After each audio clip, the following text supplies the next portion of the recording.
Hello दोस्तों, स्वागत करती हूँ मेरे यूट्यूब चैनल पर। आज मैं लेकर आई हूँ आपके लिए एक अच्छी सी कहानी, कर्मों का भोग। एक आचार्य अपने शिष्यों के साथ तीर्थ यात्रा पर निकल कुछ देर चलने के बाद वे थकान निकालने बीच घने जंगल में ही रुक गए। इतने में आचार्य को कुछ आवाज़ें सुनाई दी। ध्यान से सुनने पर आचार्य को समझ आया कि ये कुछ लोगों की रोने की आवाज़ है।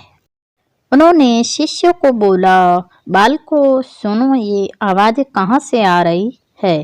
तब शिष्य एक दूसरे का मुंह देखने लगे, क्योंकि उन्हें कोई आवाज़ सुनाई नहीं दे रही थी। फिर भी गुरु के आदेशानुसार उन्होंने थोड़ी दूर में आकर देखा, केवल आचार्य को एक गहरे अंधेरे कुएं से कुछ लोगों के रोने की आवाज़ सुनाई दे रही थी। आचार्य ने कुएं में झांक कर देखा तो उन्हें 5 लोगों बहुत ही बुरी दशा में रोते हुए दिखाई दिए, लेकिन शिष्यों को ना आवाज़ आने सुनाई दी और ना ही कुछ दिखाई दिया। तब आचार्य ने उन 5 लोगों को मुस्कुराते हुए देखा, पूछा, भाई किन कर्मों का भोग रहे हो। तब वे 5 और जोर जोर से रुदन करने लगे। तब आचार्य ने शिष्यों को बताया, यहाँ 5 प्रेत आत्माएं हैं। ये सुनकर शिष्य डर गए। तब आचार्य बोले, बालकों डरो नहीं, तुम सभी इनसे ज्यादा शक्तिशाली हो।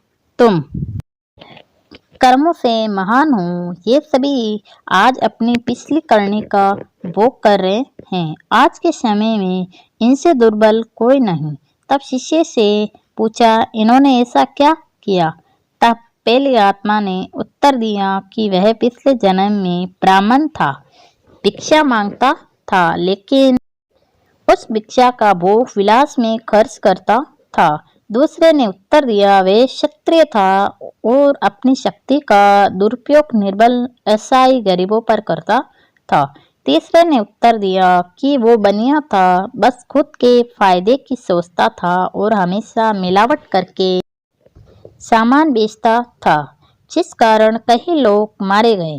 चौथे ने उत्तर दिया, वह शूद्र था, बहुत आलसी और जिम्मेदार से भागता था, अपने माता पिता को पीटता था और दिन रात नशा करता था।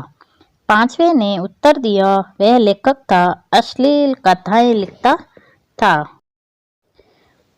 उसने समाज को वासना का पाठ सिखाया था। इस तरह वे सभी पापी अपने पापों का भोग रहे हैं।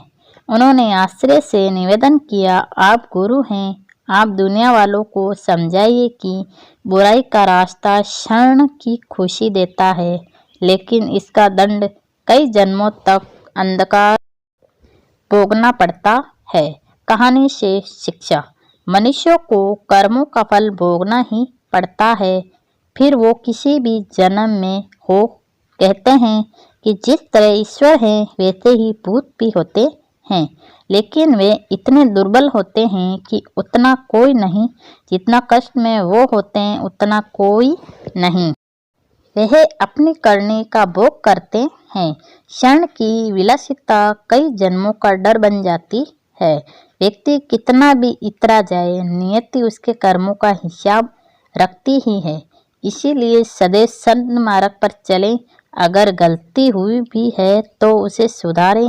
कर्मों का भोग निश्चित है। आपको कैसी लगी कहानी, कमेंट और सब्सक्राइब जरूर करें।